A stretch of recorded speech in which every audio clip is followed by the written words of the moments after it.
दादा, गंगापूर विधानसभेच्या या 2019च्या निवडणुकीनंतर गंगापूर खुलताबाद तालुक्यामध्ये मोठ्या प्रमाणात जनता आज राष्ट्रवादी काँग्रेस पार्टीच्या पाठीशी खंबीरपणे उभी आहे। अजून एक खुर्ची यामध्ये विशेषतः युवकांचा मोठा सक्रियता आहे।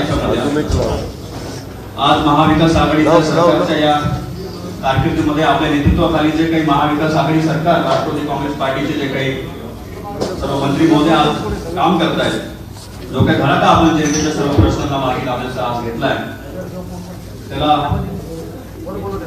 काम करून आपलं व आपल्या पार्टीचे प्रदेशाध्यक्ष सन्माननीय जयंत पाटील साहेब यांचं पक्ष कार्य, आपल्या सर्व नेत्यांचं पक्ष कार्य करून आज मोठ्या प्रमाणात इतर पक्षाचे नेते कार्यकर्ते आज राष्ट्रवादी काँग्रेस पार्टीमध्ये येण्यास आकर्षित होत आहेत।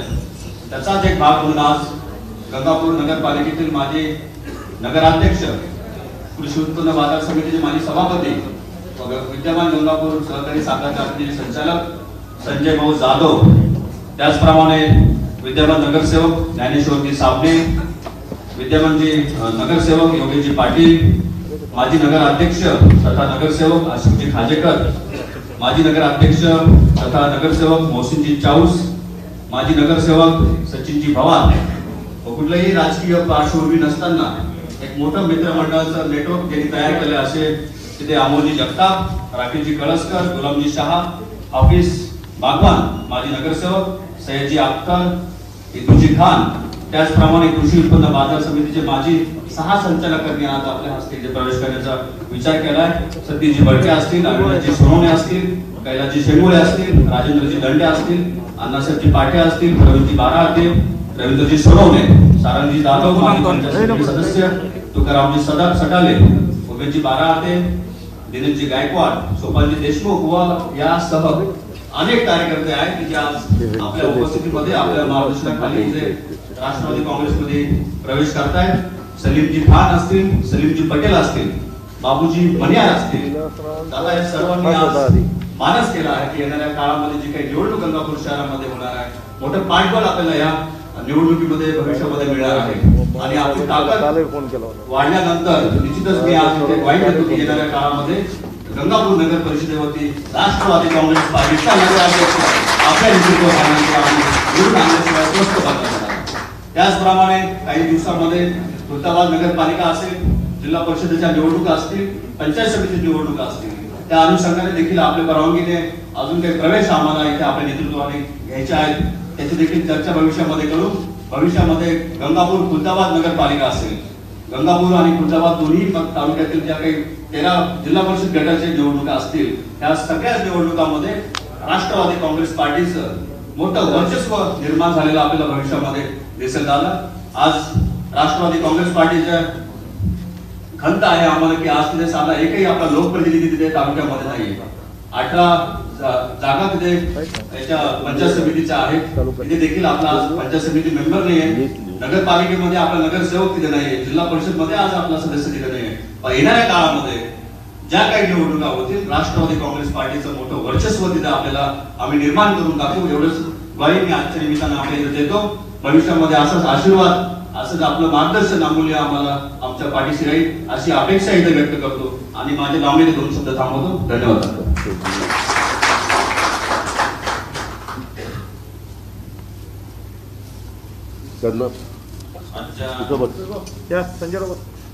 राष्ट्रवादी काँग्रेस पक्षाचे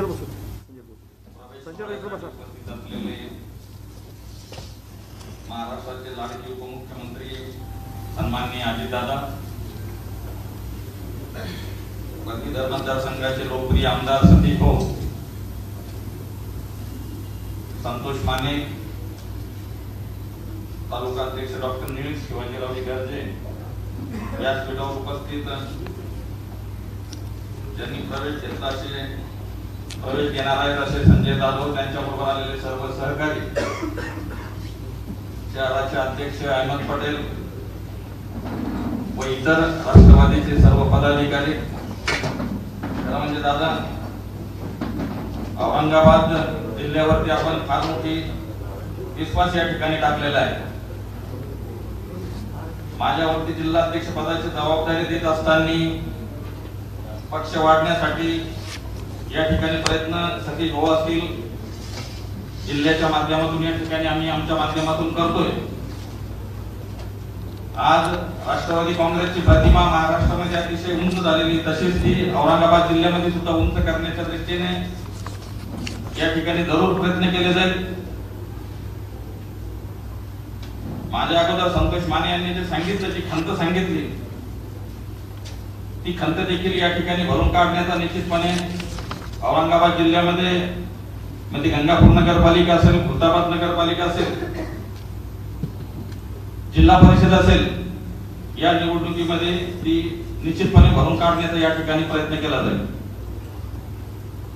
कारण म्हणजे गंगापूर मधून आलेले जे सगळे काही ज्यांनी या ठिकाणी प्रवेश घेणार आहे, त्याच्यामध्ये प्रमुख म्हणजे जे काही आता सध्या नगरसेवक आहेत, म्हणजे साबणे असतील, नेमाडे असतील,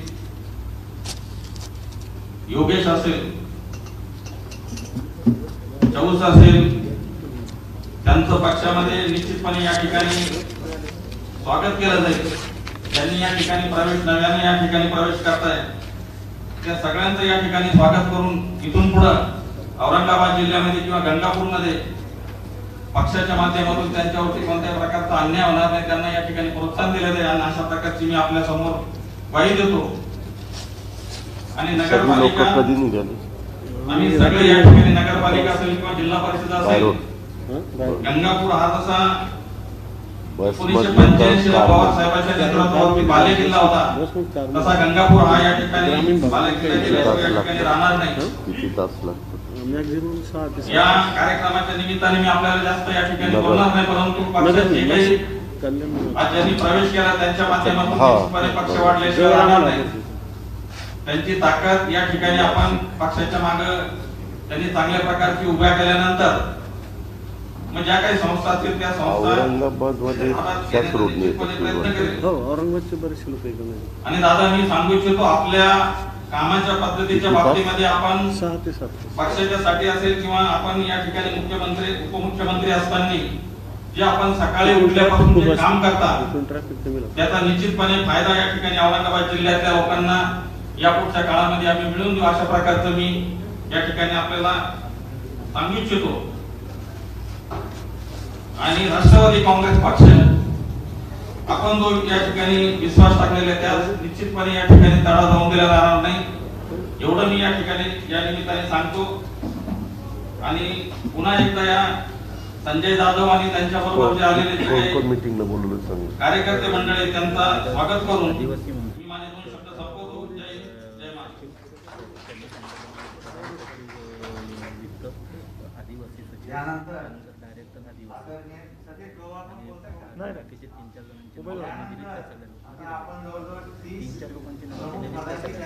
प्रवेश करणार आहोत, आपण सर्व खूप लकी आहोत। आदरणीय दादांच्यावर एवढा भार असताना, एवढा लोड असताना देखील त्यांनी वेळ काढला आणि त्यांच्या उपस्थितीत आपला प्रवेश होतोय। आपण खूप लकी आहात। माननीय संजयराव जाधव माजी नगराध्यक्ष हे आपल्या वतीने प्रातिनिधिक स्वरूपामध्ये आपलं मनोगत व्यक्त करतील, सगळ्यांचं मनोगत तेच व्यक्त करताय, म्हणून त्यांना विनंती करतो की आपण सर्वांच्या वतीने प्रवेशाबद्दल आणि आपलं स्वतःचं मनोगत व्यक्त करावं अशी विनंती। आजच्या या प्रवेश सोहळ्यासाठी आम्हाला आवर्जून वेळ देणारे आपल्या राज्याचे लोकप्रिय उपमुख्यमंत्री, राष्ट्रवादी काँग्रेसचे ज्येष्ठ नेते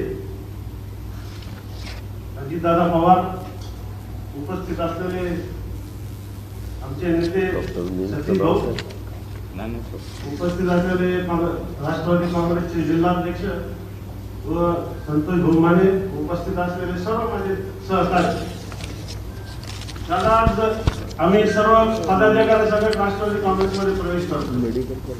आपल्या व साहेबांच्या विचाराला स्मरून आम्ही हा प्रवेश सोहळा आपल्या उपस्थितीत पार पडतो। मी थोडक्यात गंगापूर तालुक्यातील गंगापूर खुलताबाद विधानसभेची मतदारांची भावना आपल्यापर्यंत पोहोचण्याचा या भाषणातून प्रयत्न करणार। गंगापूर खुलताबाद मतदार जे आहेत ते पवार साहेबांच्या विचारसरणीचे असे मतदार आहेत। ते पवार साहेबांच्या विचारांसोबत आहेत आणि ते मतदान आपल्याला फक्त करून घेणं महत्वाचं आहे. मतदान जो कार्यकर्त्यांचा आहे तो जर आपण बळकट केला तर जरूर आज गेल्या 20 वर्षापासून आपल्याला राष्ट्रवादीचा आमदार तिथं बघायला मिळालेला नाही. आज गंगापूर तालुक्यात गंगापूर खुलताबाद विधानसभेची ओळख हा ब्लॅकमेलर आमदाराचा तालुका म्हणून केला जातो. याची खंत सुद्धा आपण सगळ्यांना आहे. आणि या स्थानिक निवडणुकीत आता जी संतोष भाऊंना जी उमेदवारी मागची विधानसभेची मिळाली सतीश भाऊच्या माध्यमातून त्यांनी सुद्धा बरोबर थोडीशी उमेदवारी जर अगोदर मिळाली असती तर निश्चित त्यांचा विजय त्यावेळेस झाला असता. त्यावेळेस सुद्धा आम्ही सर्वांनी संतोष भाऊंना आमची ताकद उभी केली. त्यांना जास्तीत जास्त ठरवीचा वाटा उचलून शहरातून या ग्रामीण भागातून त्यांना जास्तीत जास्त मतदान देण्याचा प्रयत्न केला. गंगापूर शहरात तर त्यांना आम्ही खूप मदत केली. त्यांना त्या आमदारांच्या बरोबरीची मतं आम्ही गंगापूर शहरातून दिली. गंगापूर शहरातून आम्ही सर्व आमचे जे नगरसेवक आहेत आमचे मार्केट कमिटीचे सदस्य आता आपल्यासोबत काम करण्यास आपल्या नेतृत्वाखाली काम करण्यास आज या ठिकाणी आलेले आहेत. आगामी काळात आपण जर गंगापूर खुलताबादमध्ये बराचसा विकास हा खुंटलेला आहे. या विकासाला जर चालना देण्यासाठी दादा आपण लक्ष देण्याची गरज आहे. आणि यासाठी आपण जर सतीश भाऊंना पाठोपाठ जर गंगापूर खुलताबादचं दिलं तर आमच्या सर्व समस्या त्यांच्यापर्यंत येता येतील आणि त्या सोडवण्यास सतीश भाऊ कधी पण सक्षम आहेत. पण जर आपण स्वतःहून जर पाठोपाठ त्यांना दिलं तर निश्चित आमच्या सर्वांच्या समस्या मतदारसंघाच्या सोडवण्यास सक्षम अशा नेतृत्व ते आहे. येणाऱ्या निवडणुकीत दादा मी तुम्हाला थोडक्यात असं आश्वासन देतो की गंगापूर नगरपालिका ही राष्ट्रवादी काँग्रेसचा झेंडा फडकल्याशिवाय आम्ही आपल्याकडे येणार नाही. आता मार्केट कमिटी असो त्या ठिकाणी सुद्धा आपले जास्तीत जास्त सदस्य निवडून प्रदीप जयस्वाल, आणि आपल्या नेतृत्वावर संजय प्रवेश करीत आहोत. आपला आशीर्वाद आमच्या पाठीशी राहो अशी नम्रपणे विनंती करून पाहिजे 2 शब्द सांगतो. यानंतर त्यांच्या भाषणाची मार्गदर्शनाची आपुलकीने आपण वाट पाहत आहात असे आपले डायनॅमिक उपमुख्यमंत्री माननीय दादा यांचं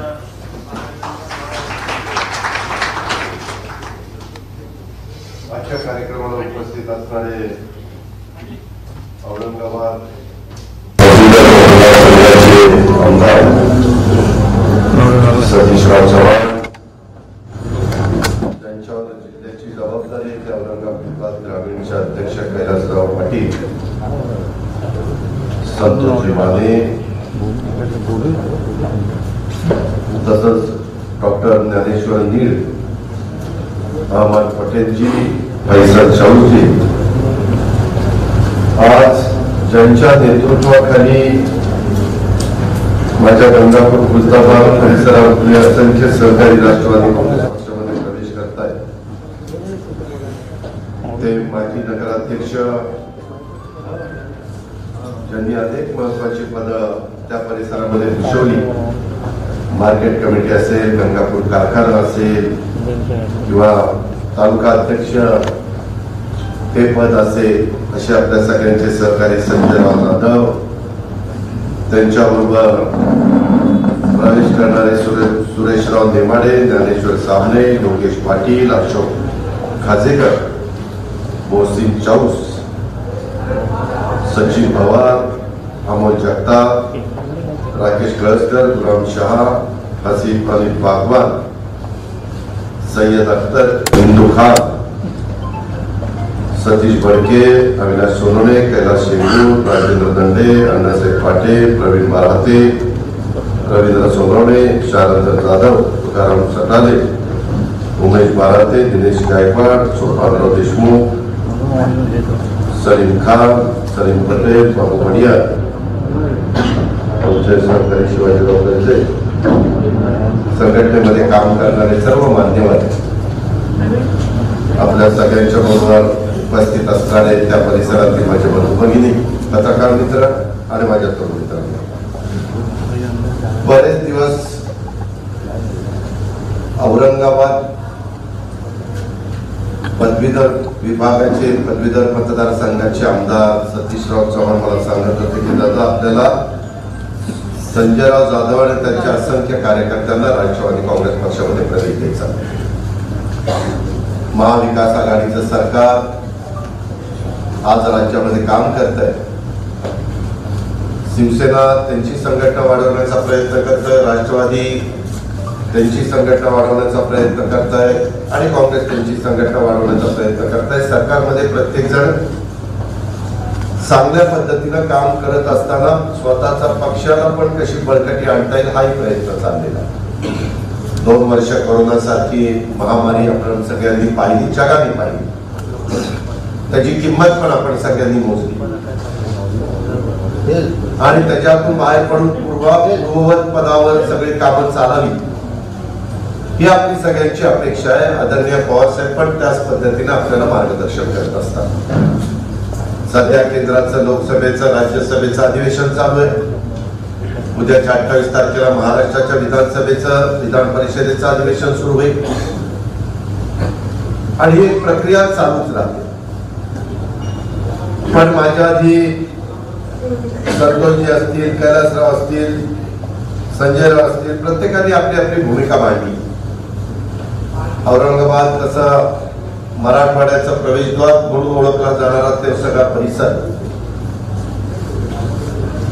औरंगाबाद जिल्हा मगाशी काहींनी सांगितलं की साहेबांच्यावर मनापासून प्रेम करणारा जिल्हा.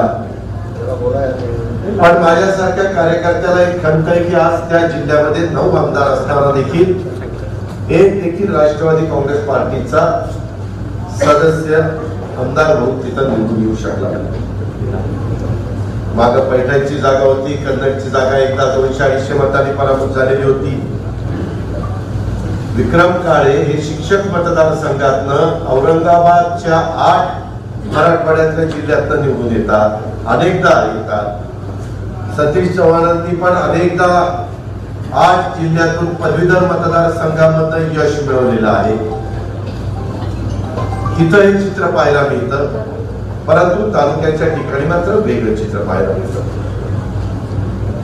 जरूर आता प्रांताध्यक्ष असतील, बाकीचे सगळे सहकारी असतील, त्यांनी त्याच्यामध्ये अधिकचं लक्ष घातलंय. काल मी कैलास पाटील, प्रांताध्यक्ष भुजबळ साहेब, दिलीप वळसे पाटील साहेब, आम्ही अनेक जण एका ठिकाणी संघटनेच्या बद्दल चर्चा करत बसलेलो होतो आणि सतीश चव्हाण पण त्यांच्या परीनं आपण विभागाचं प्रतिनिधित्व करत असताना त्या विभागामध्ये देखील संघटना कशी अधिक मजबूत होईल त्याबद्दलचा प्रयत्न करतात. प्रयत्न जर मनापासून केले तर त्याच्याकरता यश निश्चितपणे मिळतं. आज आता संजयराव जाधव त्यांच्याबरोबर मी ज्यांची मगाशी नावं घेतली ते सगळेजण पक्षप्रवेश करणार आहेत. मी त्यांचं मनापासून स्वागत करतोच आणि त्यांना मनापासून पुढच्या वाटचालीला शुभेच्छा देखील देतो. जबाबदारी मोठी आहे कारण जिल्ह्याची जबाबदारी ज्यांच्यावर टाकलेली आहे त्यांचाही मतदारसंघ गंगापूर, खुलताबाद ह्याच परिसरामध्ये त्यांचं स्वतःचं गाव आणि सगळं घर वगैरे येतं आणि त्याच्यामुळे जर ठरवलं तर प्रश्न अनेक आहेत. ते प्रश्न सोडवण्याच्या करता उद्धव ठाकरेंच्या नेतृत्वाखाली आमचा सगळ्यांचा मनापासूनचा प्रयत्न चालू असतो. थोडस कोरोनाच्यामुळं उत्पन्नावर परिणाम झालेला आहे, टॅक्सेसवर परिणाम झालेला आहे. त्याच्यामुळं देश पातळीवर असेल किंवा देशामध्ये असणारी अनेक राज्य असतील त्यांच्याही एकंदरीत अर्थचक्रामध्ये काही शॉर्टफॉल निर्माण झालेला आहे. मी त्याच्याबद्दल अर्थसंकल्पामध्ये जी भूमिका विशद करायची ती करी, पण तुम्हा कार्यकर्त्यांना मला सांगायचं की येणारी जिल्हा परिषद, येणारी तालुका पंचायत, येणारी नगरपालिका ह्या निवडणुका आपल्या सर्वांच्या दृष्टीने अतिशय महत्वाच्या आहेत. 3 पक्ष एकत्र येऊन त्यांनी हे महाविकास आघाडीचं सरकार जरी स्थापन केलेलं असलं तरी देखील अजून बरचसं काम आपल्याला काही जिल्ह्यांच्या मध्ये करावं लागणार आहे आणि त्याच्यामध्ये औरंगाबाद जिल्हा असेल, नांदेड जिल्हा असेल, त्याच्यामध्ये आमचा त्या परिसरातला परभणी जिल्हा असेल, असे काही जिल्हे आहेत, उस्मानाबाद जिल्हा असेल, अशा काही जिल्ह्यामध्ये अधिक आम्हाला सगळ्यांना लक्ष द्यावं लागणार आहे, अधिक संघटना बळकट करावी लागणार आहे, बेरजेचं राजकारण करावं लागणार आहे.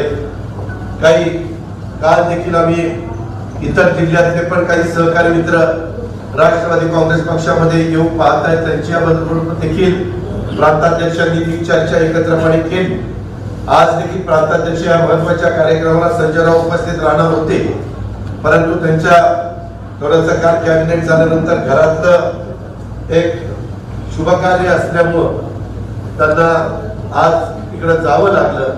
आणि त्यांनी देखील मला सांगितलं की अजित पवार तुम्ही उद्याच्याला गुरुवारी तिथं आज शुक्रवारी पण मी इथंच आहे, कारण राष्ट्रपती महोदयांच्या शुभ हस्ते राज्यपाल राजभवनला एक कार्यक्रम मागे जो पुढे केलेला होता, ढकललेला होता, तो कार्यक्रम त्या ठिकाणी होणार आहे. त्याच्यामुळे मुख्यमंत्री आम्ही काही निश्चितपणे त्या कार्यक्रमाला हजर राहणार आहे. आणि मी सतीश रावांना स्पष्ट शब्द दिला होता की संजयराव जाधवांच्या पक्षप्रवेशाच्या वेळेस साधारण गुरुवारी मी पक्ष संघटनेच्या कामाच्या करता कार्यालयामध्ये राष्ट्रवादी भवनमध्ये असतो, त्यावेळेस आपण कार्यक्रम घेऊन तसा आज 2:30 वाजता हा कार्यक्रम ठरलेला आहे. आता आपल्या निश्चित तुमच्या प्रवेशाच्यामुळं आपल्या गंगापूर खुलताबादच्या परिसरामध्ये राष्ट्रवादीची बेरीज वाढलेली आहे. काँग्रेसमध्ये काम करायला सुरुवात केली, त्याच्यावर तळागाळातलं काम करत करत वर पदापर्यंत कसं पोहोचायचं असतं, कार्यकर्त्यांना सर्व जाती धर्माला कसं बरोबर घेऊन जायचं असतं, लोकांचे प्रश्नाची उकल कशी करायची असते आणि संघटना मजबूत कशी करायची असते, हे गेले 60 वर्ष पवारसाहेब सातत्याने या वयामध्ये देखील करतायत. आणि उभा महाराष्ट्र आणि भारत देश देखील त्याकडं कौतुकाने पाहत असतो. हे आपल्यालाही सगळ्यांना नेहमीच शेतकरी असेल, माझा कामगार असेल किंवा माझा तरुण असेल, त्याच्याकडे साहेबांचं जास्त लक्ष असतं. आणि त्याच्यातनं काय काय आपण केल्यानंतर त्याच्यातनं रोजगारी लोकांना मिळेल, बेरोजगारी कमी होईल आणि हे पण शेतकऱ्यांचे प्रश्न सुटतील, अशा पद्धतीनं साहेब नेहमीच प्रयत्नशील राहतात. आणि त्या पक्षामध्येच आता तुम्ही येताय. स्वाभिमानातनं राष्ट्रवादी काँग्रेस पक्षाची स्थापना त्याच्यामध्ये पवार साहेबांनी 1999 साली केलेली आहे. हा सगळा इतिहास आपल्या समोर आहे. त्याच्यामुळे माझी तुम्हाला सगळ्यांना विनंती आहे की आपण सगळ्यांनी अतिशय मनापासून काम करा. आपल्यावर जबाबदारी वाढलेली आहे. आता आपण राष्ट्रवादी काँग्रेस पक्षाचे सदस्य म्हणून तिथं काम करणार आहे. आणि संजयराव, तुम्ही आणि तुमच्या बरोबर येणारे सगळ्यातच मला सांगायची ह्या संघटनेमध्ये हा पहिल्यापासून हा मध्ये आलेला, हा काल आलेला, आताच आलेला असा भेदभाव होत नसतो. ज्याच्यामध्ये कर्तृत्व आहे, ज्याच्यामध्ये नेतृत्व आहे, ज्याच्यामध्ये संघटना कौशल्य आहे, ज्याच्यामध्ये सर्व जाती धर्माला बरोबर घेऊन चालायची क्षमता आहे, त्यांना संधी आपण देत असतो. तुम्ही धनंजय मुंडे साहेबांचं त्याच्यामध्ये नाव घेऊ शकता, अशी अनेकांची नावं घेता येतील. किंवा कुठलंही राजकीय पार्श्वभूमी नसताना देखील महत्वाच्या पदापर्यंत काही सहकारी राष्ट्रवादी काँग्रेस पक्षामध्ये पोहोचलेले आहेत. त्याच्यामध्ये आज आर पाटील हयात नाही, परंतु स्वर्गीय आर पाटील त्यांना कुठलीही राजकीय पार्श्वभूमी नव्हती. अतिशय गरीब कुटुंबातनं पुढे आलेला हा एक कार्यकर्ता जिल्हा परिषदेचा सदस्य सुरुवातीच्या काळामध्ये तासगाव परिसरात झाला आणि नंतर या पक्षाच्या प्रांताध्यक्ष पदाची जबाबदारी अनेकदा त्यांनी भूषवली. उपमुख्यमंत्री पदापर्यंतची जबाबदारी त्यांनी त्या ठिकाणी भूषवली आणि उत्तम गृहमंत्री म्हणून राज्याला त्यांची या कामाची ओळख झालेली उभ्या महाराष्ट्राने त्या ठिकाणी पाहिलेली. मी उदाहरण खातर ही काही नावं सांगितलेली, अशी अनेकांची नावं सांगता येतील, उल्लेख करता येतील, परंतु जास्त त्यांचा उल्लेख करून मी आपला सगळ्यांचा वेळ घेत नाही. संजयराव, तुम्ही आता आल्यानंतर आपल्याला आता वेळ कमी आहे, त्याच्यामुळं जास्तीत जास्त जसं मगाशी कैलास पाटलांनी सांगितलं की सकाळपासून त्या ठिकाणी कामाला सुरुवात करायची, लोकांना एक विश्वास द्यायचा की नाही आता हे निश्चितपणे आपल्या गंगापूर खुलताबाद आणि सगळ्या परिसराचा विकास करून दाखवतील. तिथं बोलत असताना काही उदाहरणं पण तुम्हाला तिथं देता येतील. आणि नुसतं गंगापूर खुलताबाद नाही तर ते बघत बघत आजूबाजूच्याही भागामध्ये संघटना कशी अधिक मजबूत होईल त्याबद्दलचाही प्रयत्न तुम्ही आम्ही सगळे जण मिळून त्या ठिकाणी करूया. सध्या आपल्या अर्थसंकल्पाची जरा जबाबदारी असल्यामुळे आणि मधल्या काळामध्ये करोनाच्यामुळं आमच्या दौऱ्याला पण मर्यादा आलेल्या होत्या. 50 पेक्षा जास्त लोक नसले पाहिजे, 100 पेक्षा जास्त नसली पाहिजे, 200 पेक्षा जास्त नसली पाहिजे. कारण करोनाच्या काळामध्ये ज्यावेळेस नियमावली मुख्यमंत्री आणि आम्ही ठरवतो त्यावेळेस आम्हीच जर नियमावलीचं पालन केलं नाही तर लोक म्हणतील तुम्हीच त्या ठिकाणी नियम तोडताय, तुम्ही कुठल्या तोंडाने आम्हाला सांगताय मास्क लावा, अंतर ठेवा, त्याच्यामध्ये सॅनिटायझर वापरा, अशा पद्धतीनं घटना घडू शकतात. आणि म्हणून आम्हाला बऱ्याचदा VC वरच मीटिंग घ्यावी लागली. आज आता मी तुमच्या कार्यक्रमाला यायच्या आधी देशाच्या पातळीवर एक GST काउन्सिलची कमिटी केलेली आहे आणि त्या कमिटीचं मला अध्यक्षपद दिलेलं आहे. तामिळनाडूचे फायनान्स मिनिस्टर, त्याच्यामध्ये आंध्र प्रदेशचे फायनान्स मिनिस्टर, दिल्लीचे फायनान्स मिनिस्टर, हरियाणाचे फायनान्स मिनिस्टर, आसामचे फायनान्स मिनिस्टर, ओडिसाचे फायनान्स मिनिस्टर, असे आम्ही 7-8 जण त्या कमिटीमध्ये आहेत आणि त्याची बैठक झाली. कारण करोना GST आल्यानंतर काही त्याच्यामध्ये अडचणी आहेत का, कशा त्या सोडवायच्या, कसं त्याच्यामध्ये सुलभता आली पाहिजे, लोकांनाही त्रास नाही झाला पाहिजे, व्यापाऱ्यांनाही त्रास नाही झाला पाहिजे, पण टॅक्स पण कुठल्याही प्रकारची गळती न होता हा ज्या त्या राज्यांना आणि देशाला मिळाला पाहिजे, अशा प्रकारची ती कमिटी आहे. मला त्यांनी सांगितलं की ह्या वेळेस आपण VC वर सगळेजण भेटत असलो तरी देखील पुढची मीटिंग मार्च मध्ये घेत असताना ऑफलाईन मीटिंग घेतली तर जास्त बरं होईल. जरूर त्या काळामध्ये करोनाचं संकट कमी झाल्यानंतर तशा पद्धतीचा विचार आम्ही करू. सांगायचं तात्पर्य वेगवेगळ्या प्रकारच्या अडीअडचणी असतात, त्या अडीअडचणीमधनं आपण खचून जायचं नसतं, नाउमेद व्हायचं नसतं, मोठ्या उमेदीनं पुन्हा कामाला लागायचं असतं. पवार साहेबांनी तर स्वतःच्या राजकीय जीवनामध्ये वेगवेगळ्या पदावर काम करत असताना अनेक संकटावर मात केलेली आहे, अनेक संकट त्यांच्याही काळामध्ये आलेली आहे. आपल्याच मराठवाड्यात त्यावेळेस आलेला भूकंपासारखं संकट असेल, अवकाळी पावसाचं असेल, अतिवृष्टीचं असेल, दुष्काळाचं असेल, वेगवेगळ्या प्रकारचे वादळ असतात, चक्रीवादळ, त्याचं संकट असेल, अशी अनेक प्रकारची संकट येत असतात. परंतु संकटामधनं आपल्या भागातल्या जनतेला आणि त्या राज्याला एक पुढे घेऊन त्यांना एक विश्वास देण्याचं काम राष्ट्रवादी काँग्रेस पक्षाच्या नेतृत्वाने नेहमीच केलेलं आहे. आणि तशाच पद्धतीने आता त्या पक्षात तुम्ही सगळेजण प्रवेश करताय. अतिशय जबाबदारीचं भान ठेवून आपण सगळ्यांनी संजय जाधवांच्या नेतृत्वाखाली तिथं काम केलं पाहिजे. अजिबात हा एकमेकाच्या बद्दल कुठलाही आकस ठेवू नका, हलक्या कानाचा राहू नका. कुणी काही गैरसमज केला तर त्याची शहानिशा करा. ती शहानिशा केल्याशिवाय कुठलं पुढचं वक्तव्य त्या ठिकाणी करू नका, हे मला अतिशय स्पष्टपणे सांगायचं आहे. आणि त्या पद्धतीनं सतीश चव्हाण असतील, आमचे कैलास पाटील असतील, आमचे संजय जाधव असतील, बाकीचे सगळे डॉक्टर ज्ञानेश्वर नीळ असतील किंवा आमचे संतोष माने, अहमद पटेल, फैजल चौक, सगळेच सहकारी असतील, सगळेजण मिळून अधिक चांगल्या पद्धतीनं जे काही आम्हाला वाटतं की आपण औरंगाबादमध्ये कमी आहोत ती आता ताकद शक्ती वाढवण्याच्या करता अतिशय एकोप्याने त्या ठिकाणी काम करूया. आणि येणाऱ्या स्थानिक स्वराज्य संस्थांच्या मध्ये येणाऱ्या कोणत्याही निवडणुकीमध्ये राष्ट्रवादी काँग्रेस पक्ष अतिशय जोमाने त्या परिसरामध्ये काम करतोय आणि तिथला परिसर सगळा राष्ट्रवादी काँग्रेसमय होतोय, हेच आपल्याला सगळ्यांना सिद्ध करायचंय. त्याकरता मी आपल्याला मनपूर्वक शुभेच्छाही देतो आणि आपलं मनापासून स्वागत देखील करतो. संजयराव, तुम्ही खूप चांगला निर्णय घेतला, तुम्हाला तो निर्णय घेतल्याबद्दल धन्यवाद देतो आणि तुमच्या बरोबरच्या टीमला पण आपल्या सगळ्यांची देतो. जय हिंद, जय महाराष्ट्र. धन्यवाद दादा. आदरणीय दादांना आता विनंती करतो त्यांनी संजयराव जाधव माजी नगराध्यक्ष यांना प्रवेश द्यावा. त्यानंतर बाकीचे नावं मी वाचतो. त्यांनी समोर येऊन गमछा घालून दादांच्या शुभाशय मी नाव वाचतो. सुरेशराव नेमाडे,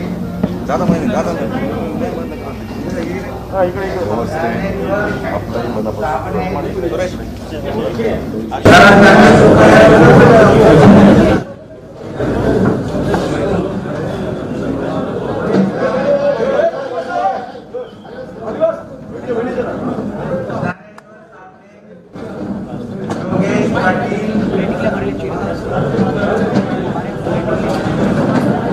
अशोक खांडेकर,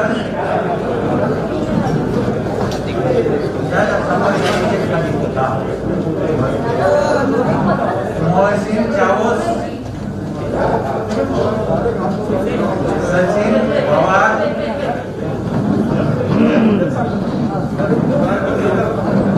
अमोल जगताप, राकेश कळसकर,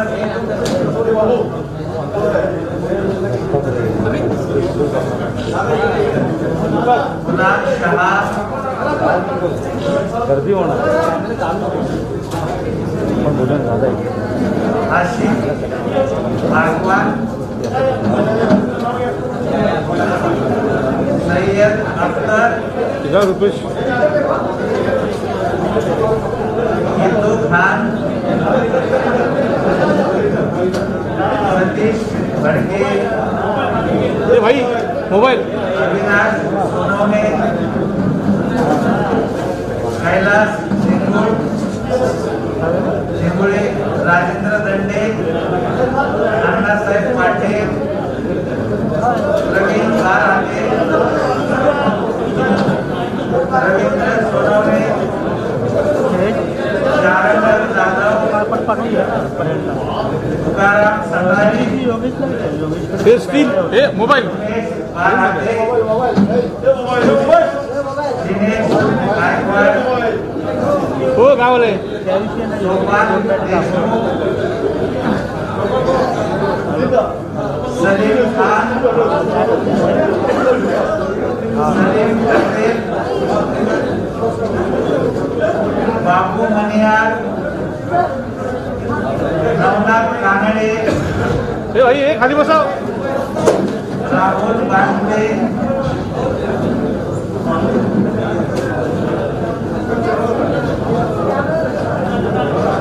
बाळू गायकवाड,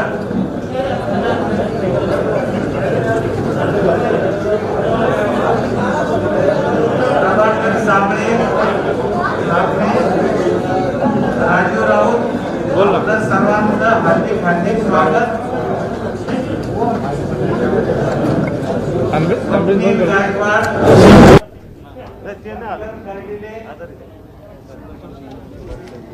मंगेश देशमुख, गणेश नगर,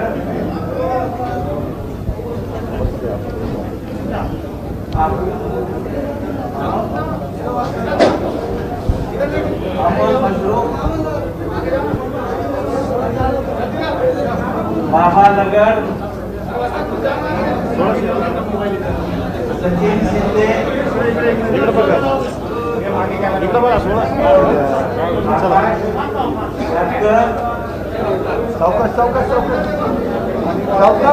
आपलं सर्वांचं खूप खूप हार्दिक स्वागत. राहुल साळवे,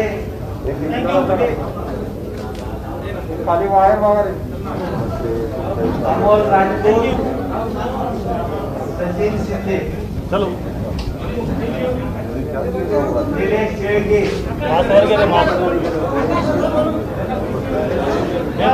सिद्ध्या सिद्धेश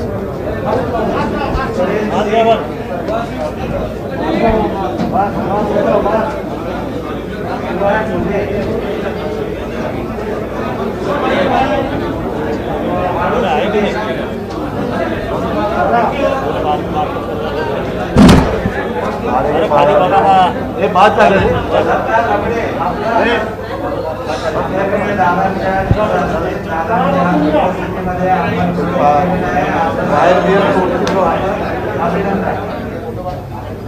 चला सर वायर बघा वायर बघा वायर बघा चला सर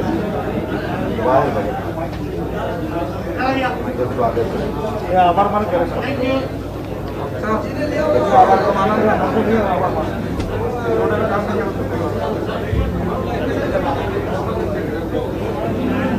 आज या ठिकाणी गंगापूर तालुक्याचे माजी नगराध्यक्ष संजीव जाधव त्यांच्यासह विद्यमान नगरसेवक बाजार समितीचे संचालक एक तरुण मित्र या सर्वांनी आदरणीय राज्याचे मुख्यमंत्री आपले नेते आदरणीय दादांच्या हस्ते प्रवेश सोहळा पार पडला. त्या प्रवेश सोहळ्या प्रसंगी आदरणीय दादांनी आपल्याला जो भेट दिला त्याबद्दल मी आदरणीय दादा असतील, आदरणीय सतीभाऊ असतील, आदरणीय सर असतील, संतोष असेल, त्याचप्रमाणे आलेले हे सर्व तरुण मंडळाचं आणि राष्ट्रवादी काँग्रेसच्या पदाधिकाऱ्यांचं मनापासून आभार मानतो. आदरणीय दादांना या ठिकाणी आपण भेट दिला त्याबद्दल विशेषतः दादांचे देखील या ठिकाणी आभार मानतो. आणि यानंतर कार्याचा प्रसंग आहे.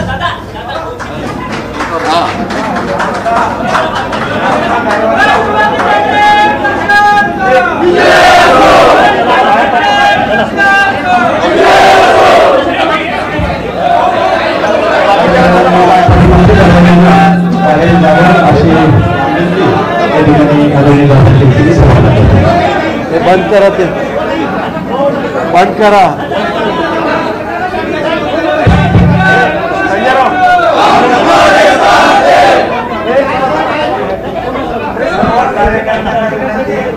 आवाज करू नका. आदरणीय दादांची आता प्रेस होणार आहे तेव्हा आपण गर्दी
त्याबद्दल आमच्या खासदार सुप्रिया सुळे यांनी स्पष्टपणे उत्तर दिलेलं आहे.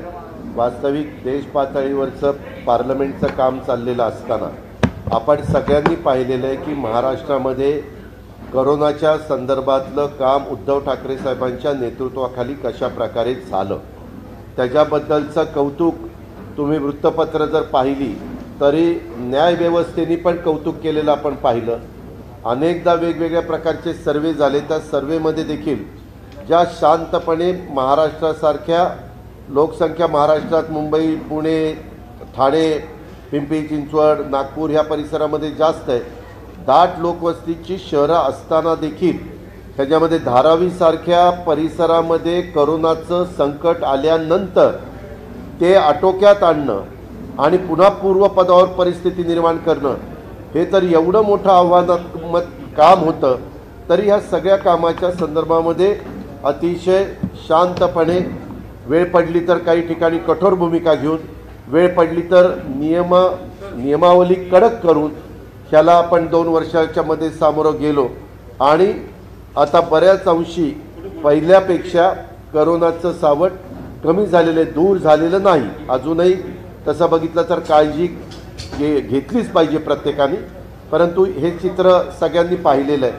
त्याच्यामुळं कधी कधी काही मोठ्या व्यक्ती असतील, कुणी व्यक्ती असतील, ते राजकीय भूमिकेतनं बोलतात, काही जण वेगळ्या विचारातनं बोलतात.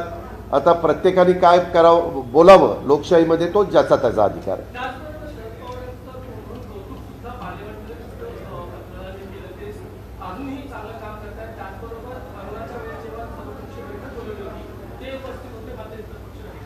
ठीक आहे, त्यांना जे योग्य, आता त्यांनी काय बोलावं हा त्यांचा अधिकार आहे. पवारसाहेबांचं तर आपण सगळ्या महाराष्ट्राने नाही भारत देशाने बघितलेलं आहे. ज्या ज्या वेळेस अशा प्रकारची संकटं येतात त्या त्यावेळेस पवारसाहेब त्या संकटामधून मार्ग काढण्याच्या करता जनतेच्या पाठीशी उभं राहणं, जनतेला एक सपोर्ट करणं, जनतेला एक मार्गदर्शन करणं आणि जनतेला त्याच्यातनं योग्य पद्धतीचा सल्ला देणं, ह्या पद्धतीची कामं गेले अनेक वर्ष पवारसाहेब करतच आलेले आहेत.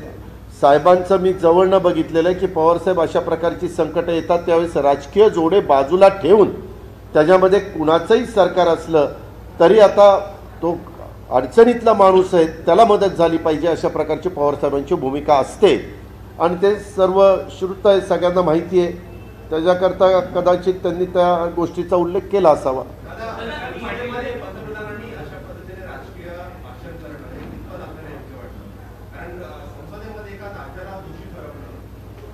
याबद्दल सुप्रिया सुळेंनी क्लिअर तुम्हाला दाखवल्या की रेल्वे ज्या सुटल्या त्या गुजरातमधनं किती सुटल्या, महाराष्ट्रातनं किती सुटल्या, इतर राज्यातनं किती सुटल्या आणि त्या काळामध्ये काही जण त्यांच्याच पक्षाचे पियुष गोयल साहेब रेल्वे मंत्री असताना त्यांचं अभिनंदन करत होते, कौतुक करत होते की त्यांनी रेल्वे दिल्या. जर रेल्वे दिल्या नसत्या तर लोकांना बाहेर जाण्याला अडचणी आल्या असत्या. तरी आपण त्यावेळेस बसेसनी त्यांना पाठवलं, त्यावेळेस आपण एसटीने पाठवलं. आपण का पाठवलं? खरं तर आपण त्यांना तिथं जेवणाची व्यवस्था करून देऊ शकत होतो, दिलेली होती.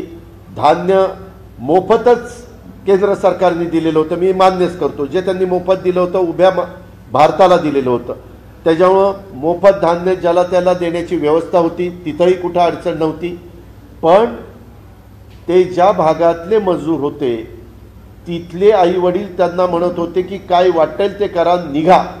आणि आपण पत्रकार मित्रांनो सुरुवातीचा काळ बघितला, लोक कशाचाच विचार न करता चालत निघाले, त्यांची लहान मुलं चालत निघाली. आणि हे शेवटी आपल्याला बघून बरं त्यांना थांबवता पण येईना, थांबवायचं म्हटलं तर ते ऐकत नव्हते, कारण त्यांचा अधिकार आहे, त्यांनी कुठं जावं ते. शेवटी मग त्याच्यामध्ये आपण एस टी बसेस दिल्या. एस टी बसेस दिल्यानंतर हे सगळं चित्र उभा भारत देश बघत होता. काय फक्त महाराष्ट्रातच घडत होतं असं नाही.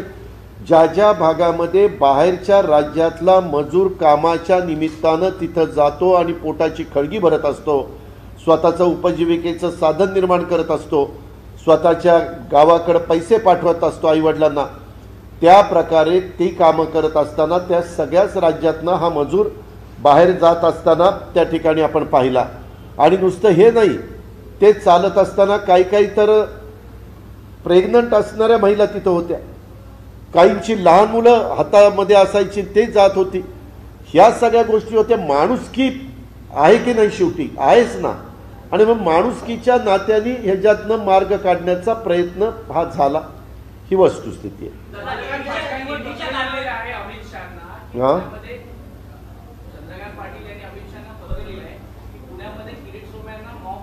मारण्याचा हत्येचा कट होता आणि त्यावेळेला महाराष्ट्रातल्या पोलिसांवर देखील प्रश्नचिन्ह उभं केले की महाराष्ट्राचे पोलीस त्यावेळेला काय करत होते. माझ्या माहितीप्रमाणे दिल्लीची टीम पुण्यामध्ये येऊन पुण्याच्या पोलीस ऑफिसरांच्या बरोबर वरिष्ठ अधिकाऱ्यांच्या बरोबर त्यांनी चर्चा त्या ठिकाणी केली. काय घडलं, कसं घडलं, वस्तुस्थिती काय आहे हे सगळं त्याच्याबद्दलची त्यांनी चर्चा केली. कुठल्याही देशातल्या कुठल्याही भागामध्ये काही घडलं तर त्या राज्यातल्या पोलिसांची पण जबाबदारी असते कायदा सुव्यवस्था व्यवस्थित ठेवणं, त्याच्यामध्ये कुणालाही त्रास न होऊन देणं आणि त्याचबरोबर देश पातळीवरच्या पण गृह विभागाला जर कुणी तक्रार केली तर त्याची पार्लमेंट चालू असताना शहानिशा करणं, वस्तुस्थिती काय समजून घेणं हा अधिकार प्रत्येकाला आहे. त्या पद्धतीनं त्यांनी केलं.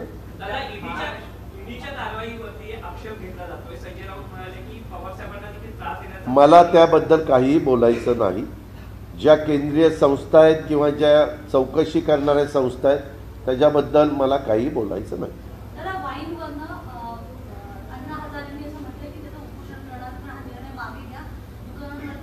माझ्या माहितीप्रमाणे आज का काल का आज बहुतेक एक्साईज डिपार्टमेंटचे काही अधिकारी सन्माननीय अण्णा हजारेंना जाऊन भेटणार होते. ते त्याच्यातली काय वस्तुस्थिती आहे ते त्या ठिकाणी सांगणार होते.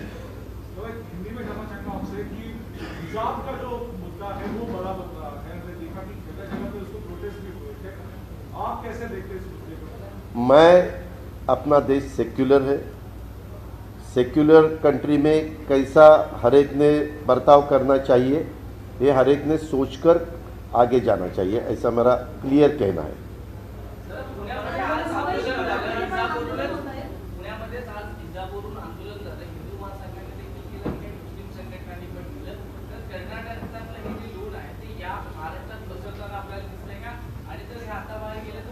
हे दुर्दैवी घटना आहे. कधी कुठल्याही देशात कुठल्याही राज्यामध्ये असं समाजामध्ये तेढ निर्माण न होऊन देण्याचंच काम प्रत्येकाने करायचं असतं, राज्यकर्त्यांनी करायचं असतं, जबाबदार संघटनांनी करायचं असतं, पक्षांनी करायचं असतं. आपल्याला छत्रपती शिवाजी महाराजांचा इतिहास आहे, शिवाजी महाराजांनी काय शिकवण दिलेली हे आपण सगळेजण पाहतो. आणि मी सुरुवातीलाच सांगितलं की आपण सर्व धर्म समभाव जे काही संविधान आपल्याला डॉक्टर बाबासाहेब आंबेडकरांनी दिलं आहे त्याच्यात काय दिलं आहे, आपल्या कायद्यामध्ये काय, आपल्या घटनेमध्ये काय, ह्याचं जरा आत्मचिंतन प्रत्येकाने केलं पाहिजे ना. आणि त्याच्यामधनं कुठल्याही परिस्थितीमध्ये आपल्या प्रत्येकाच्या वागण्यातून, बोलण्यातून, प्रक्रियेतनं, कृतीतनं असं कुठं वातावरण खराब होईल असं कुणीच वागता कामा नये. ही तर खबरदारी सगळ्यांनी घेतली पाहिजे. परंतु कधी कधी दुर्दैवाने काही जण ह्याच्यातून राजकीय पोळी भाजण्याचा प्रयत्न करतात, राजकीय स्वार्थ त्या ठिकाणी मिळवण्याचा प्रयत्न करतात. हे दुर्दैवी आहे. कारण आज 21व्या शतकाकडे जाण्याची आपण भाषा करतो. जग कुठं चाललेलं आहे, जगातले काही राष्ट्र कशी प्रगत राष्ट्र म्हणून पुढं जात आहे आणि अशा वेळेस आपल्याकडे एवढी मोठी तरुणांची संख्या आहे, फळी आहे. त्यांचा उपयोग तुमच्या माझ्या भारत देशाला आणि तुमच्या माझ्या महाराष्ट्राला अतिशय सर्व बाबतीमध्ये त्याच्यात सर्वांगीण विकास कसा होईल याचबद्दल आपण सगळ्यांनी लक्ष दिलं पाहिजे असं माझं स्पष्ट मत आहे. पण कुठंतरी कधीतरी अशा प्रकारच्या घटना घडल्या तरी काही क्लिप दाखवायच्या, काही सोशल मीडियाच्या माध्यमातून समाजामध्ये अंतर निर्माण करायचं. एखादी एक जर ट्विट केलं तर त्याच्यावर काउंटर ट्विट काहींनी करण्याचा प्रयत्न करायचा. ह्या ज्या काही गोष्टी आहेत त्या खरोखरीच मनाला वेदना देतात. असं कुणीच कुठल्याही जातीमध्ये, कुठल्याही धर्मामध्ये, कुठल्याही पंथामध्ये असं एकमेकाच्या बद्दल कुठेतरी अशा प्रकारचा विरोध, अशा प्रकारचं एकमेकाला कमी लेखणं, एकमेकाचा अनादर करणं हे आपल्या भारतीय संस्कृतीमध्ये नाही आहे आणि संविधानामध्ये पण नाही आहे. हे सगळ्यांनी लक्षामध्ये घेतलं पाहिजे, समंजस वागलं पाहिजे असं माझं स्पष्ट मत आहे. मी नेहमी कधी पत्रकार परिषद तसा कमी घेतो, परंतु ज्यावेळेस घेतो त्यावेळेस सांगत असतो की ह्यांनी हा म्हणला आणि तो म्हणला, ते तसलं म्हणण्याच्या पेक्षा, तसलं करण्याच्या पेक्षा आपण काय विकासाचं करू शकतो, विकासाचं काम करत असताना त्याच्यामध्ये कुठं त्रुटी राहिल्या त्या लक्षात आणून दिल्या तर त्यात कशा दुरुस्त करून पुढे जाता येईल हा विचार केला पाहिजे असं माझं स्वतःचं स्पष्ट मत आहे.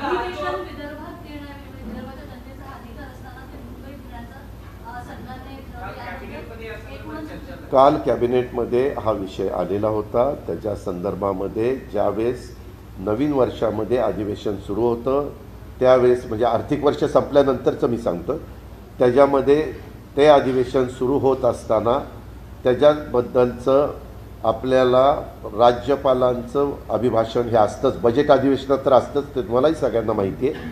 आणि त्याच्यामुळं ते अभिभाषण होत असताना तिथं तेवढा मोठं सभागृह, तिथं व्यवस्था तिथं नाही आहे. बाकीच्याही बाबतीमध्ये तुम्हाला मध्ये आठवत असेल की तिसरी कोरोनाची लाट ही इतकी जोरात वर आलेली होती. दुसऱ्या लाटेच्या वेळेस आपल्याला सगळ्यांनी सांगितलं होतं, तज्ज्ञ लोकांनी, WHOनी, जे काही वेगवेगळे प्रकारचे आपले टास्क फोर्स आहेत त्यांनी, सेंट्रलमधल्या सार्वजनिक आरोग्य विभागाने, आपल्या राज्यातल्या सार्वजनिक आरोग्य विभागाने की तिसऱ्या लाटेमध्ये लहान मुलं ही त्याच्यामध्ये बाधित होण्याची शक्यता आहे आणि म्हणून आपण तशी तयारी केलेली होती. परंतु नंतर तिसरी लाट आली आणि जगामध्ये काही काही ठिकाणी झालं तसंच झालं. आपल्या मुंबईत आपण बघितलं की एकदम ती लाट, एकदम संख्या पॉझिटिव्हची वाढली आणि एकदम तेवढ्याच जोरात ती त्या ठिकाणी खाली आली. अशा घटना घडतात. शेवटी कुणी राज्यकारभार करत असला तरी प्रत्येकाचं आरोग्य व्यवस्थित ठेवणं, त्याची काळजी घेणं हे प्रथम प्रत्येकाचं कर्तव्य असतं, राज्यकर्त्यांचं कर्तव्य असतं. त्या भावनेतनं ह्या सगळा विचार करण्यात आला आणि त्याच्यातून काल तसा निर्णय घेण्यात आलेला आहे. पण हा जरी निर्णय घेतलेला असला तरी पुढच्या अधिवेशनाच्या संदर्भामध्ये, कारण हे अधिवेशन मोठं असतं, कमीत कमी 3 आठवड्याचं 4 आठवड्याचं अशा प्रकारचं असतं आणि ह्याच्यातून तुम्हाला आठवत असेल दुसरं आपलं मागचं अधिवेशन जे हिवाळी अधिवेशन आपण ज्याला म्हणतो, ते हिवाळी अधिवेशन पार पडत असताना आम्ही एकाडेक तिथं आतमध्ये बसायचो. तुम्ही पण मीडिया तिथं पाहत होता ते सगळं आणि आपण 5 दिवसातच अधिवेशन संपवलं. पत्रकार मित्रांनो, 6व्या 7व्या दिवशी जवळपास 60 ते 70 आमदार पॉझिटिव्ह आले आणि 15 ते 20 मंत्री पॉझिटिव्ह झाले. हे फक्त मी लोकप्रतिनिधींचा बोलतोय. अधिकारी आणि IAS ऑफिसर, IPS ऑफिसर ही तर गोष्ट वेगळीच. म्हणजे अजून 2-3 दिवस जर अधिवेशन चाललं असतं तर काय घडलं असतं ते आपण बघता. मात्र विरोधक जर अधिवेशन कमी दिवसाचं घेतलं तर यांना मुद्दामून पळवाट काढायची, अमुक करायचं तमुक करायचं. वास्तविक त्या अधिवेशनामध्ये देखील आम्ही 24 बिलं मंजूर त्या ठिकाणी केली आणि बहुतेक सगळी बिलं चर्चा करून मंजूर त्या ठिकाणी केली. हे उभ्या महाराष्ट्राने पाहिलेलं आहे. हे मला स्पष्टपणे आपल्यासमोर सांगायचं आहे, आपल्यामार्फत जनतेला पण सांगायचं आहे. त्याच्यामुळं ह्यावेळेसचं अधिवेशन नाईलाजास्तव आम्हाला इकडं घ्यावं लागतं, कारण आमदार निवासामध्ये पण पॉझिटिव्ह, कोरोना पॉझिटिव्ह पेशंट हे त्या ठिकाणी ठेवले गेलेले आहेत आणि काही वेगवेगळे सुझाव आलेले आहेत. त्याच्याबद्दल राज्याचे प्रमुख कॅबिनेटला सांगताना म्हणाले की बाबा पुढच्या वेळेस आपण हे जरूर 2-3 अधिवेशनं, 3-4 अधिवेशनं आपल्याला मुंबईला घ्यावी लागली, परंतु पुढच्या काळामध्ये आपण विदर्भाला पण अधिवेशन देऊन तिथले पण प्रश्न सोडून, इथं जरी अधिवेशन असलं तर इथं आपण उभ्या महाराष्ट्राचे चांद्यापासून बांद्यापर्यंतच प्रश्न सोडवण्याचा प्रयत्न करतो. पण ज्यावेळेस करार झालेला आहे त्या करारामध्ये दरवर्षी एक अधिवेशन तिथं घेतलं गेलं पाहिजे अशा पद्धतीनं त्या ठिकाणी करार झालेला आहे. पण संकटच हे करोनासारखं असं आहे की ज्याच्यातून नाईलाजास्तव आपल्याला वेगळा निर्णय घ्यावा लागलेला आहे. ही वस्तुस्थिती मात्र मी मान्य करतो.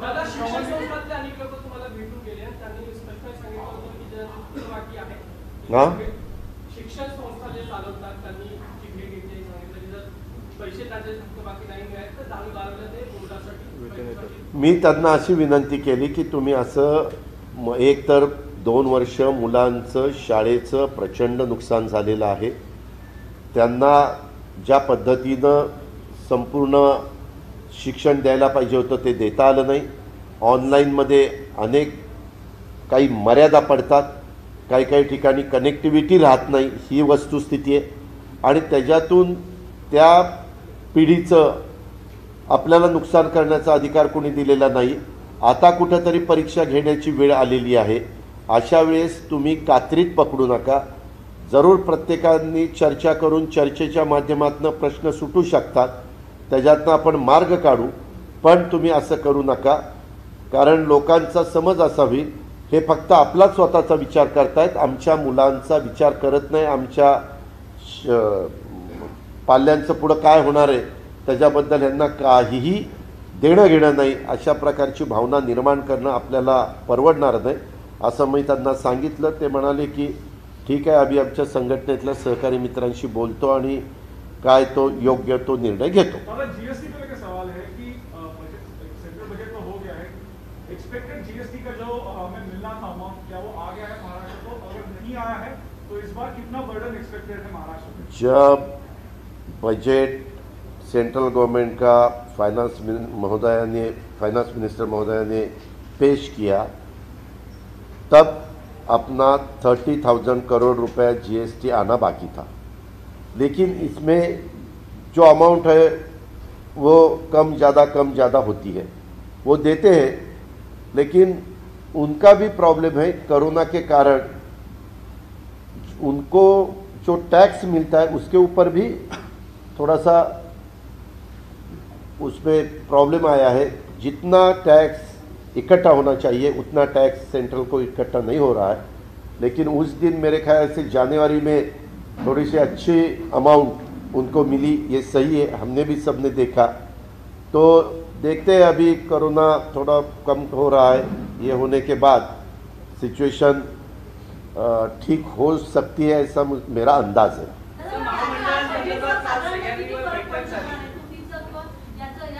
मला ते आत्ता काही सांगता येणार नाही, कारण सभागृहाचा तो अधिकार आहे, सभागृहाचा तो हक्क आहे. बजेटच्या बद्दल काहीही बोलणं हे पहिल्यांदा मला विधिमंडळालाच सांगावं लागेल, त्याशिवाय मी बाहेर ते बोलू शकत नाही. आमचं मात्र बजेटची तयारी चालू आहे.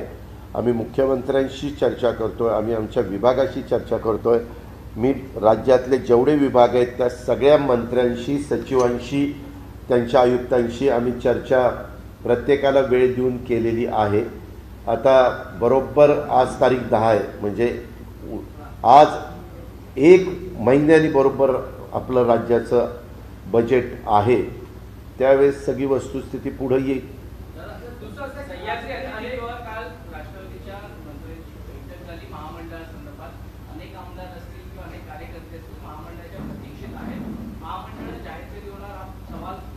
नाही, मध्ये काय झालं, 3 पक्षाचं सरकार असल्यामुळे तिन्ही पक्षांचे नेते जयंत पाटील, बाळासाहेब थोरात आणि एकनाथराव शिंदे असे सगळ्यांनी बसून कुठली महामंडळ कुणाकडं, कुठले अध्यक्षपद कुणाकडं, कुठली सदस्यपद कुणाकडं, अशा पद्धतीनं त्यांनी ठरवलेलं आहे.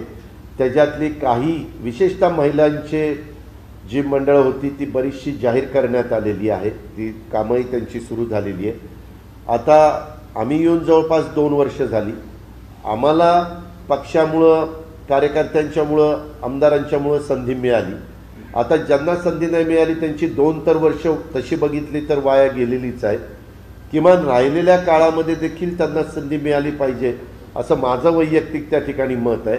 म्हणून काल मी सांगत होतो की बाबा आम्ही आता उद्या मी मुख्यमंत्री एकत्रपणे राष्ट्रपती महोदयांच्या कार्यक्रमाला आहे, त्यावेळेस माझी त्यांची भेट होईल आणि त्याच्यानंतर मी वर्षावर पण जाणार आहे त्यांना भेटायला. मी कालच त्यांना सांगितलं कार्यक्रम संपल्यानंतर मी येतो. तर त्यावेळेस देखील मी ते बोलणार आहे की CM साहेब आता फार कार्यकर्त्यांच्या आता सहनशीलतेचा अंत पाहू नये, आता ते लवकर करून टाकावं. थोडं काय 2 पावलं कुणीतरी पुढं मागं व्हावं. फार ज्यावेळेस अशा प्रकारचं कॉलिशन गव्हर्नमेंट चालवायचं असतं त्यावेळेस प्रत्येकाने थोडंसं पुढं मागं सरकण्याची तयारी ठेवून मार्ग काढायचा असतो आणि तशा पद्धतीनं लवकरच मार्ग काढण्याचं काम आम्हाला सगळ्यांच्याकडनं होईल. माझं तर म्हणणं त्याच्यामध्ये असं आहे, ज्यावेळेस आम्ही आणि काँग्रेस दोघंच जण सरकार चालवायचो मागं 15 वर्षाचा काळ मी आपल्याला सांगतो, त्यावेळेस अशा प्रकारचा प्रसंग उद्भवला तर आम्ही कधी कधी काँग्रेसवाल्यांना म्हणायचो किंवा तुमची नावं आलेली असेल तर तेवढीच जाहीर करून टाका, आणि बाकीची राष्ट्रवादीची शिफारसीप्रमाणे ते येतील तेव्हा, किंवा राष्ट्रवादीची आली असेल तर ती जाहीर करून टाका, काँग्रेसची नंतर त्या ठिकाणी घ्या. मी आता DPCच्या पण नेमणुका करत असताना बऱ्याच अंशी तसं केलं, किंवा जर कुठल्या एखाद्या पक्षाने त्यांच्या जागा रिक्त ठेवायच्या, पण बाकीचं जर डिक्लेअर करून मोकळं व्हायचं, आणि तशा पद्धतीनं केल्यावर मग ज्यांचे नावं येत नाही ज्या पक्षाची, त्या पक्षाच्या कार्यकर्त्यांचं पण प्रेशर येतं वरिष्ठांच्यावर, किंवा काहीतरी आता लवकर करा, आणि त्याचा फायदा होतो.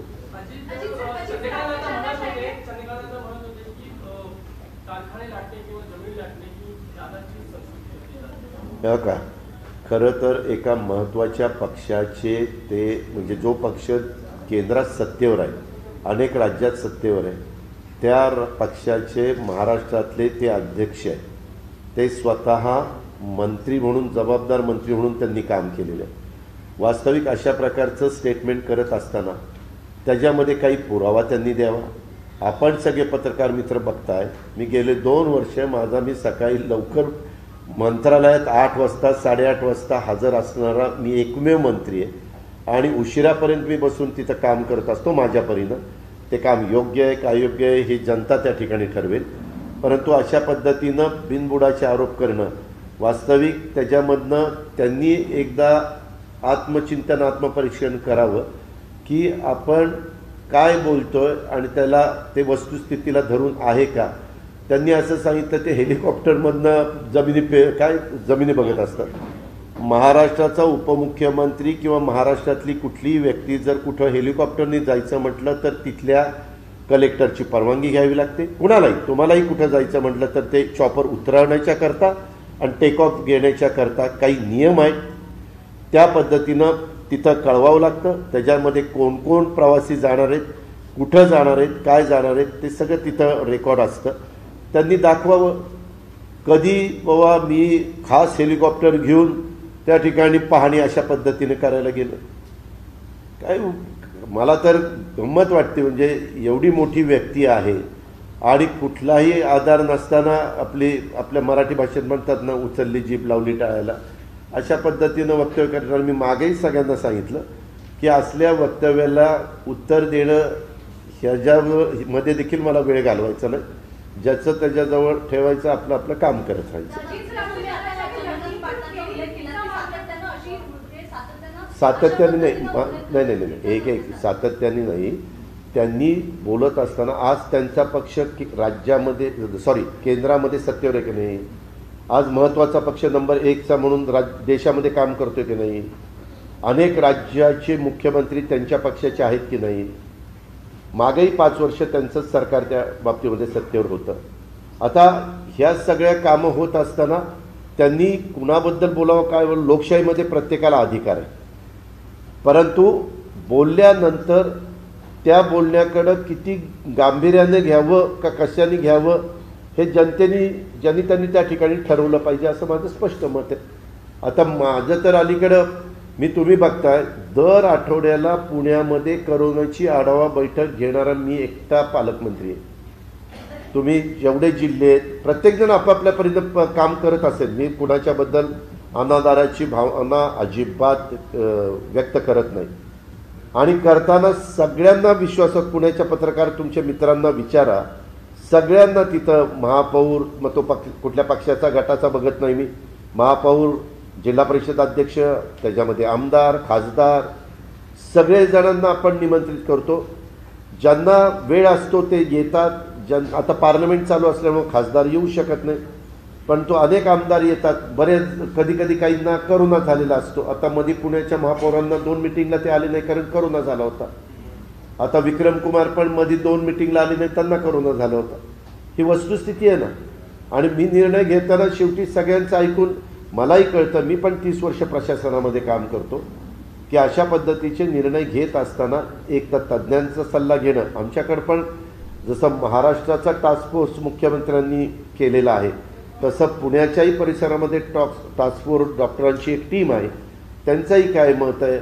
आणि दर आठवड्याला कॅबिनेटमध्ये आम्हाला डॉक्टर व्यास प्रेझेंटेशन देतात, त्याची पण प्रत आमच्याकडे असते. ह्या सगळ्या गोष्टी आपण लक्षामध्ये घेऊन निर्णय घेत असतो. तुम्हालाही माहिती की कधी शाळा सुरू झाल्याचा निर्णय सगळीकडे झाला तरी पुण्यामध्ये 1 आठवडा तो उशिरा झाला.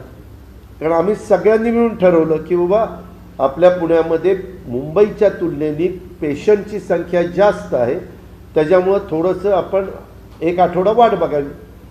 ही फॅक्ट आहे ना.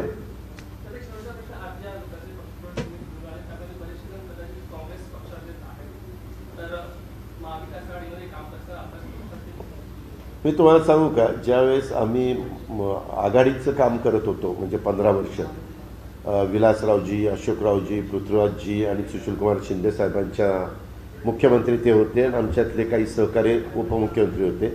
त्यावेळेस देखील कधी कधी काँग्रेसचे काही राष्ट्रवादीत जायचे, राष्ट्रवादीतले काही काँग्रेसमध्ये जायचे, अशा पद्धतीनं त्या ठिकाणी व्हायचं.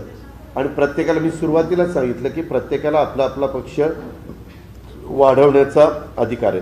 आज आता गंगापूर खुलताबादच्या परिसरातले संजय जाधव माजी नगराध्यक्ष, 3 वेळेला नगराध्यक्ष होते, अनेक महत्त्वाच्या संस्थांचा त्यांचा संबंध निकटचा आहे, एक चांगलं व्यक्तिमत्व, चांगला नेता म्हणून त्यांची तिथं ओळख आहे. असं असताना उद्या त्यांनी निर्णय घेतला आणि जर आम्ही त्यांना नको म्हणलं तर ज्यावेळेस तुम्ही एखाद्या पक्षात असताना त्या पक्षाला सोडवण्याचा निर्णय तुम्ही ज्यावेळेस घेता त्यावेळेस तुम्ही कुठल्या तरी समोरच्या पक्षापैकी एका पक्षाला प्राधान्य देता. त्यांनी जर नाही घेतलं तर तुम्हाला तर पक्ष सोडायचाच असतो, मग दुसऱ्या पक्षात ते जातील. त्याच्यातनं काय आपण मिळवणार आहे?